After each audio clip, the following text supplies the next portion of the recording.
Hey guys, I'm back with some more teachings on the prophet of Balaam. I'm trying to break these up so that they're not long segments and you can come and watch them as you have time. But I want to go ahead and get them out there while I have the time to do so and I have the heart and the mind to. I've been telling you all about prophets for profit. We've been talking about the spirit of Balaam. And I want to talk to you about Elijah, who was a mighty man of God. He was probably one of the most powerful prophets in the Bible as far as walking in healing and he did so many miracles, you all. But we see in 2 Kings chapter 5 that he heals a man of leprosy. This man was named Naaman. And he was so grateful to Elijah that he wanted to pay him. He wanted to reward him in some way or shape or fashion for giving him his life back, basically. And there is nothing wrong with that at all, right? When someone does great for us, we want to repay them in some way just to show our gratitude. But Elijah wouldn't accept anything for his healing. And I just think that shows the heart of Elijah, that he went about doing miracles and doing so many things to honor God, and he didn't accept anything. He wasn't looking for a payment, because I believe Elijah understood, like most mighty men and women of God, where their gift comes from. And he didn't want to receive any type of money or financial gain for healing someone. But his servant did not have the same spirit. His servant Gehazi chased after this man who was healed of leprosy for gain. And I want to read this to you. It's in 2 Kings chapter 5, verse 13. Naaman's servant went to him and said, let's go down to verse 12. Then Naaman and all his attendants went back to the man of God.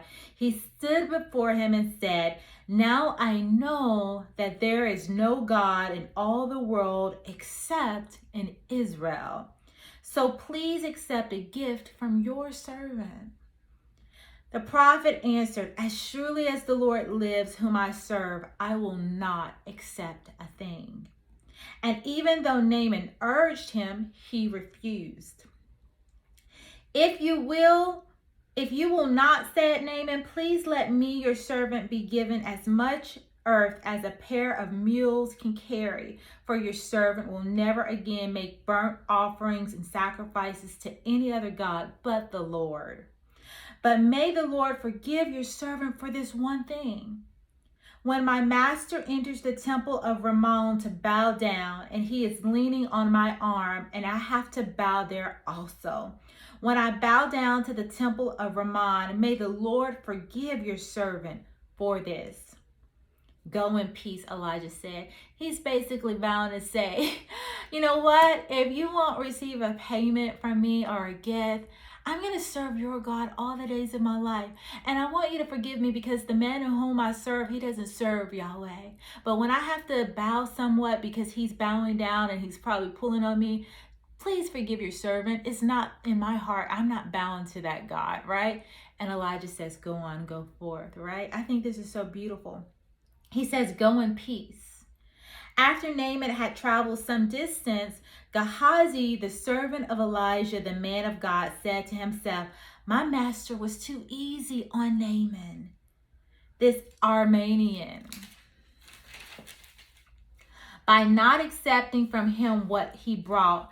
As surely as the Lord lives, I will run after him and get something from him." He didn't even heal Naaman, but here he is looking for a profit, looking for a gain. We see the posture of two people's heart. We see Elijah, who was the real prophet that had a desire to heal and not accept any payment. And then we see the heart of his wicked servant. So Gehazi hurried after Naaman. When Naaman saw him running toward him, he got down from the chariot to meet him. "Is everything all right?" he asked. "Everything is all right," Gehazi answered. "My master sent me to say 2 young men from the company of the prophets have just come to me from the hill country of Ephraim. Please give them a talent of silver and 2 sets of clothing." "By all means, take 2 talents," said Naaman. He urged Gehazi to accept them and then tied up the 2 talents of silver in 2 bags.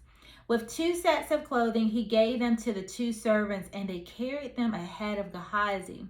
When Gehazi came to the hill, he took the things from the servants and put them away in his house. Before his master Elijah asked him, "Where have you been, Gehazi?" But Elijah said to him, "Was not my spirit with you when the man got down from the chariot to meet you? Is this the time to ask money, or to accept clothes, or olive groves and vineyards, or flocks and herds, or male and female slaves? Naaman's leprosy will cling to you and to your descendants forever." And I just think this is so powerful, because while the man of God, the true prophet of God, was in his house, the Lord took his spirit and he was able to see exactly what the servant was doing. This is biblical. God will give you eyes. He will give you understanding to see what's going on in a place where you're not even at. Yes. And so because he understood what he did, and even though Gehazi tried to lie to a prophet of God, he already knew. And because of his wicked act, he said, was this a time to ask for gifts? Was this a time for you to go chasing down and asking for a reward? He's asking him these questions. And he says, because you've done such a wicked act, the leprosy that Naaman had, you will now have. And not only you will have it, but it will stay in your family line. It says that Nathan's leprosy will cling to you and to your descendants forever. One man's wicked act caused a whole line of descendants to carry a sin and the weight of his wrongdoing, you all. That's a whole lesson on its own, right? But I just think it's powerful, because at that moment, he took on Naaman's sin. He brought a curse upon himself and his descendants. Because when you have greed in your heart, when you're a liar, when you go and you abuse the gifts of God, don't think that there's not a price that comes with that. And so I'm just wanting to, share with you all the importance of understanding, the spirit of Balaam, prophets for profit, understanding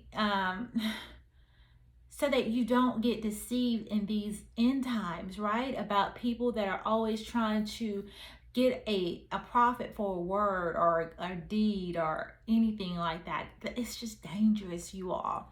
So I hope that these short lessons are helping you grow in your understanding and be wise as serpents and gentle as doves. All right, guys, I love you. See you soon. Bye.